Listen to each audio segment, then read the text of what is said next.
being okay with being in bed awake, befriending wakefulness, that is of course the end goal. But I think people have a kind of a misunderstanding of what befriending wakefulness means. Befriending wakefulness doesn't mean you have to be okay in bed and you've got to be lights off in bed or nothing. Befriending wakefulness can be being okay in bed and watching TV, being okay in bed reading a book.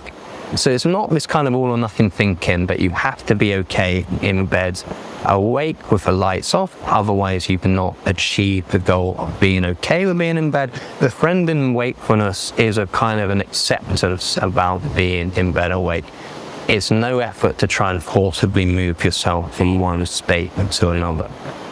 And the idea, I think, that very kind of strict CBTi teaches is that if you do stimulus control or counter control, then you're running away from your feelings, but you are trying to escape them. So you should kind of stoically lie there and face up to them so that you expose yourself to them. And I just don't think it's a very kind of soft and gentle approach to insomnia treatment.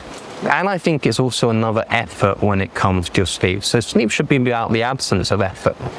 And it should be about being okay with being awake. And so whatever you want to be doing to be okay with being in bed awake, TV, podcast, read a book, then surely that's better than lying there trying to accept being awake but not actually have that acceptance yet, or trying to fight with your thought patterns in the middle of the night, or try to distract from them.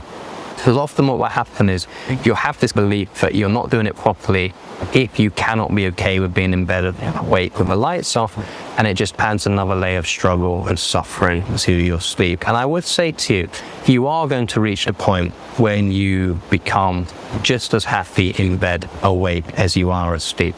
And you will get to the point where you'll wake up in the middle of the night. It'll be dark, you'll roll around, you'll feel completely comfy, completely happy, and you will drift off to sleep. But I would say never ever try and force yourself to get there. Patience, kindness, acceptance,